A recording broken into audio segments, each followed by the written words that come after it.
Olá pessoal, começamos agora o estudo da Lei nº 8.429/92, lei que é pedida em diversas provas de concurso público, que é a LIA, a Lei de Improbidade Administrativa. A LIA dispõe sobre as sanções aplicáveis aos agentes públicos nos casos de enriquecimento ilícito no exercício de mandato, cargo, emprego ou função na administração pública direta, indireta ou fundacional, e também dá outras providências. Agora a gente vai adentrar no estudo da LIA, começando aqui pelo capítulo 1, que dispõe sobre as disposições gerais. Iniciando então a leitura da lei, pessoal, o artigo 1º diz que os atos de improbidade praticados por qualquer agente público, sendo servidor ou não, contra a administração direta, indireta ou fundacional de qualquer dos poderes da União, dos Estados, do Distrito Federal, dos municípios, de território, de empresa incorporada ao patrimônio público ou de entidade para cuja criação ou custeio erário haja concorrido ou concorra com mais de 50% do patrimônio ou da receita anual, serão punidos na forma desta lei. Ou seja, pessoal, o ato de improbidade é um ato ilegal, tá? Praticado aí contra a administração pública, e aí ele só pode ser cometido por um agente público, tá? E quando eu falo agente público, pessoal, não é só aquele funcionário público concursado, tá? Mas também aquele que, independentemente do vínculo, está prestando serviços para a administração pública, tá bom? E aí o parágrafo único diz que estão também sujeitos às penalidades desta lei os atos de improbidade praticados contra o patrimônio de entidade que receba subvenção, benefício ou incentivo fiscal ou creditício de órgão público, bem como daquelas para cuja criação ou custeio erário haja concorrido ou concorra com menos de 50% do patrimônio ou da receita anual, limitando-se, nestes casos, a sanção patrimonial à repercussão do ilícito sobre a contribuição dos cofres públicos, tá? Então, pessoal, a pergunta que você deve estar se fazendo agora, né, é o seguinte: se pode haver improbidade administrativa numa empresa privada, né? Então, e a resposta é sim. Se o poder público fornece incentivos, seja através de dinheiro propriamente falando, ou de crédito ou de vantagens, pode sim. Um ato ilegal pode ser caracterizado, né, como improbidade, tá? Então, se o governo tem recursos investidos ali, seja financeiros, seja creditícios, naquela empresa privada, pode sim ser caracterizado um ato de improbidade caso haja algum ato ilegal lá dentro, tá? E aí agora passamos para o artigo 2º, que diz que reputa-se agente público para os efeitos dessa lei todo aquele que exerce, ainda que transitoriamente ou sem remuneração, por eleição, nomeação, designação, contratação ou qualquer outra forma de investidura ou vínculo, mandato, cargo, emprego ou função nas entidades mencionadas no artigo anterior. Então, pessoal, aqui nesse artigo 2º, detalha, né, quem pode ser caracterizado como agente público, tá? E é disposto que, ainda que seja fornecido apenas serviços transitórios, serviços temporários e até mesmo serviços sem remuneração, esse funcionário é caracterizado como agente público. Tá? Então, quem trabalha como fiscal eleitoral nas eleições, né, por exemplo, é considerado agente público. Quem é concursado é agente público também. Né? Quem não é concursado e ingressou no serviço público através de nomeação também é considerado como agente público. Tá bom? Então, grave bem essa parte, faça anotações, releia se for possível, né? Porque entender quem pode ser o agente público, ou seja, o sujeito ativo de um ato de improbidade, é fundamental para o entendimento dessa lei. Tá? E agora passamos para o artigo 3, ainda no capítulo 1, falando das disposições gerais, tá? E o artigo 3 diz o seguinte: as disposições desta lei são aplicáveis, no que couber, aquele que, mesmo não sendo agente público, induza ou concorra para a prática do ato de improbidade ou dele se beneficie sob qualquer forma, direta ou indireta. Tá? Então, pessoal, também é aplicado nesse artigo 3, né, os dispostos da lei para quem não é agente público, tá? Mas que através da indução ou concorrência, né, como eu marquei aqui, pratique o ato de improbidade. tá? Dando um exemplo, um agente público que facilita a entrada de um terceiro para as dependências de uma entidade pública e esse terceiro rouba alguma coisa ali, algum pertence público, aí esse terceiro também será abrangido pelas sanções dessa lei. Já o terceiro praticando o crime sozinho, sem contribuição de um agente público, aí esse ato não vai ser caracterizado como improbidade. Vai haver as penalidades conforme a lei, né? Outras penalidades, porém improbidade não vai ser caracterizado porque ele não teve a ajuda de um agente público. Tá? Para ele ser abrangido por essa lei de improbidade, ele tem que receber o auxílio aí de um agente público. Tá? E aí agora já passamos para o artigo 4, que diz que os agentes públicos de qualquer nível ou hierarquia são obrigados a velar pela estrita observância dos princípios de legalidade, impessoalidade, moralidade e publicidade no trato dos assuntos que lhes são afetos. Ou seja, pessoal, o agente público tem que observar os princípios da administração pública, tá? Que formam o LIMP. E aí, o princípio da legalidade que dispõe que todas as ações devem ser tomadas dentro da lei, né, seguindo a lei, tá bom? E aí o segundo princípio a ser destacado aqui, né, é o princípio da impessoalidade. O princípio da impessoalidade, pessoal, que dispõe sobre a imparcialidade, né, impedindo que esse agente público possua privilégios indevidos, por exemplo, tá? E aí o terceiro princípio que se destaca aqui é o princípio da moralidade, tá? Que o agente público deve agir conforme os preceitos éticos, né? E prezar por uma boa conduta durante o seu tempo de serviço para a administração pública, tá bom? E aqui o outro princípio é o princípio da publicidade, né? Que diz que o seguinte, que dispõe que os atos administrativos devem ser divulgados oficialmente, né, que a população deve ter acesso à informação, com o intuito de ter transparência nas ações administrativas, né? E além desses princípios, pessoal, foi considerado como princípio da administração pública, né, o princípio da eficiência, que apesar de não estar na letra dessa lei, é também um princípio da administração pública que foi introduzido posteriormente, né, e por isso não está na letra da lei, mas ele também é um princípio da administração pública considerado. Tá? O princípio da eficiência, que apesar de não estar na letra da lei, né, ele foi introduzido posteriormente como um princípio básico, né, aí com um princípio geral da administração pública e também é considerado, tá? E aí formando o LIMP, né? Antes era só o LIMP, né, com o P mudo, agora é o LIMP mesmo com o princípio da eficiência acrescentado, tá bom? E agora passamos ainda no capítulo 1, né, das disposições gerais, agora vamos falar do artigo 5, que diz que, ocorrendo lesão ao patrimônio público por ação ou omissão, dolosa ou culposa, do agente ou de terceiro, dar-se-á o integral ressarcimento do dano, tá? Então, pessoal, no crime doloso, né, o qual eu destaquei ali, o infrator age intencionalmente, tá? Ele tem o propósito, né, e assume o risco de produzir esse ato, tá bom?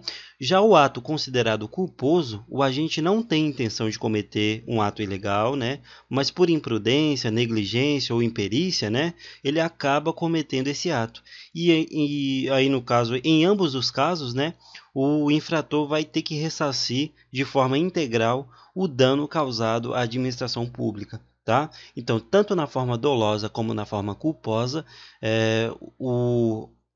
a pessoa que praticou, o agente público que praticou um dano contra a administração pública, ele vai ter que ressarcir, agente público ou terceiro, né? Como consta aqui no artigo 5. E aí ele vai ter que ressarcir integralmente o dano causado à administração pública, tá? E aí passamos para o artigo 6, pessoal. Para o artigo 6, que diz que, no caso de enriquecimento ilícito, perderá o agente público ou terceiro beneficiário os bens ou valores acrescidos ao seu patrimônio. Tá? Então, pessoal, o caso de enriquecimento ilícito, tá? Esse artigo traz, né, a questão do enriquecimento ilícito e todos os bens obtidos de forma ilegal, né, com o dinheiro advindo aí de enriquecimento ilícito, serão perdidos e esses valores voltam para a administração pública, para o poder público, tá? Então é bom já gravar isso desde o começo dessa lei, que todo o valor, todos os bens obtidos aí com dinheiro, com recursos financeiros, né, advindo aí do poder público, né, da administração pública, vai voltar para a administração pública, né, caso seja constatado o ato de improbidade, tá?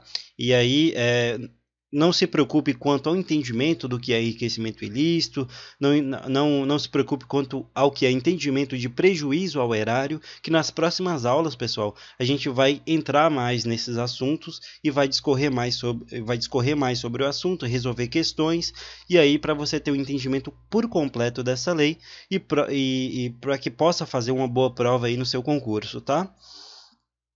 E aí, pessoal, passamos agora para o artigo 7. Diz que, quando o ato de improbidade causar lesão ao patrimônio público ou ensejar enriquecimento ilícito, caberá à autoridade administrativa responsável pelo inquérito representar o Ministério Público para a indisponibilidade dos bens do indiciado, tá? Então, pessoal, é o seguinte, o Ministério Público, quando presumir que há risco de dilapidação desses bens, né, ou seja, que há risco de o agente gastar esse dinheiro, né, dar fim nesses bens que ele adquiriu de forma ilícita, o poder público já indisponibiliza esses bens em razão do perigo da demora, como é dito no direito, né, como é dito aí no juridiquês, né, digamos assim. Então, a indisponibilização dos bens já é feita pelo Ministério Público, né, para que não haja o risco aí do que é dito no direito, perigo da demora, tá bom?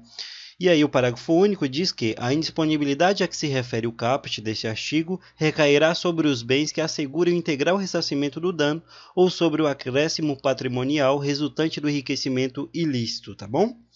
E aí, passamos agora para o artigo 8, que é o último artigo do capítulo 1, né, que falamos aqui das disposições gerais, e o artigo 8 traz que o sucessor daquele que causar lesão ao patrimônio público ou se enriquecer ilicitamente está sujeito às cominações dessa lei até o limite do valor da herança. Então, exemplificando para vocês, pessoal, o agente causador de lesão ao patrimônio público falece. E aí, o herdeiro, vamos supor que seja um filho, ele é responsabilizado pelo ressarcimento ao patrimônio público, né? Mas somente até o valor limite da sua herança, tá? Ou seja, nesse caso, o filho vai utilizar a herança deixada pelo pai para ressarcir o poder público, né, do dano causado pelo ato ilegal do pai, né? Mas guarde bem, que vai retornar ao poder público somente o valor da herança e não vai ser mexido no patrimônio do filho. Então, somente o valor da herança deixada pelo seu pai vai ser retirado aí e o valor do patrimônio do filho vai continuar intacto, ninguém vai mexer, tá bom? E aí, pessoal, vamos resolver uma questão, né, sobre esse capítulo, para exemplificar mais, né, para que vocês aprendam na prática como que cai em prova questões aí relacionadas ao capítulo 1 desta lei. Essa questão, pessoal, é uma questão do Instituto Federal da Paraíba, tá? No ano de 2015, para o cargo de assistente em administração. E a questão, ela diz assim, de acordo com os artigos 1º ao 8º, né, que é justamente os artigos que a gente acabou de ver, da Lei nº 8.429/92, assinale a alternativa incorreta, tá, pessoal? Então, muito importante ficar ligado no enunciado na hora da prova para você não errar se a questão está pedindo, se o enunciado, né, da questão está pedindo a alternativa correta ou a alternativa incorreta. Então a questão aqui que é a alternativa incorreta, então a gente vai buscar aqui a alternativa incorreta dentre as alternativas disponíveis. E aí começamos com a letra A, que diz que a lei de improbidade administrativa é aplicada em atos de improbidade praticados contra o patrimônio de autarquias federais. Então, lá no primeiro artigo, pessoal, que a gente viu durante essa aula, fala que todos os entes federativos, seja a União, seja o Estado, seja o Distrito Federal, ou seja também os municípios, são abrangidos por essa lei. Portanto, as autarquias federais, né, que fazem parte aí do patrimônio da União, digamos assim, ela é abrangida, né, as autarquias federais são abrangidas pela Lei 8429. Então, não é incorreta, né? A questão está correta. E lembrando que a questão só estaria incorreta se a alternativa A informasse, né, que apenas as autarquias federais são abrangidas pela Lei 8429. Tá bom? Mas como não faz essa restrição, não diz que apenas as autarquias federais são abrangidas pela Lei 8429, ela faz apenas uma informação, né, uma afirmação, então está correta. Então nós já descartamos essa alternativa A, pessoal, e vamos atrás da alternativa que apresenta, que vai apresentar, né, o conteúdo incorreto. Então a alternativa A está correta, então não é essa que a gente quer. Passamos agora para a alternativa B, que diz que a lei de improbidade administrativa é aplicada àquele que, mesmo não sendo agente público, beneficie-se do ato de improbidade administrativa.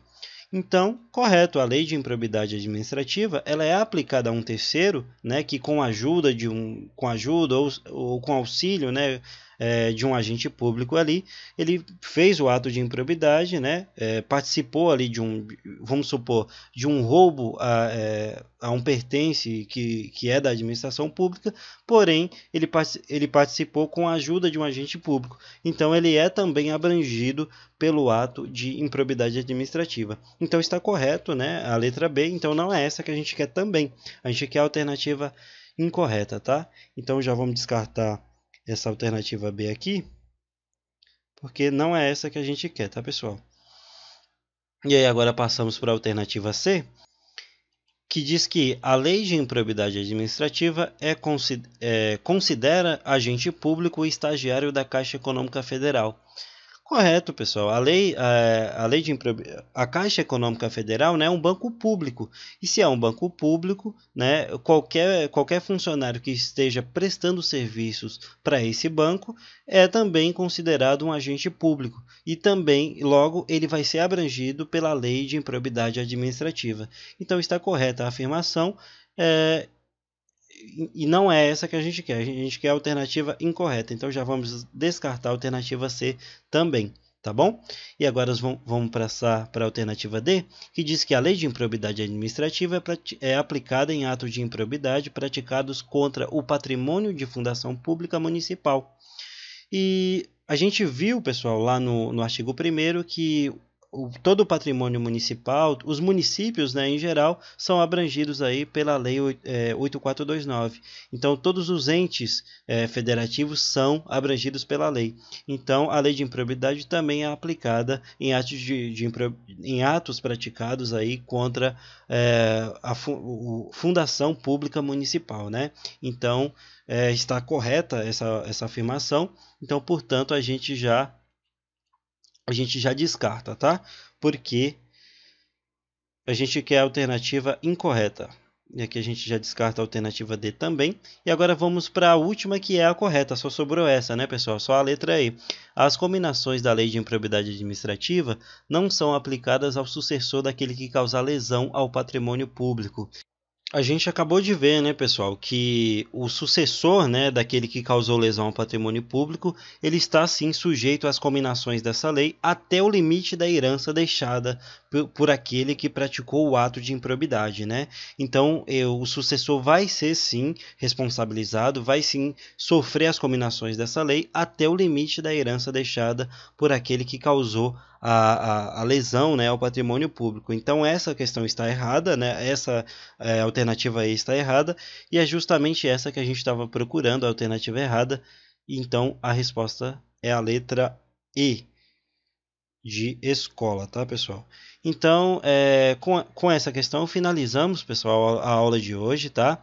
Voltaremos aí com a segunda aula de improbidade administrativa, e a gente também vai resolver mais questões, tá? Para poder fixar o conteúdo e melhorar aí a sua habilidade na resolução da Lei 8429, tá?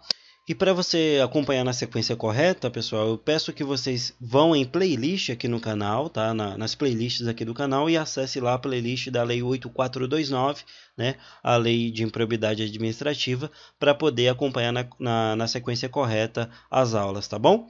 E se esse conteúdo agregou valor para você, eu peço que você deixe seu gostei e também se inscreva no canal para receber sempre vídeos relacionados a concursos públicos e também a língua portuguesa, tá bom? Muito obrigado por ter assistido até aqui e até o próximo vídeo.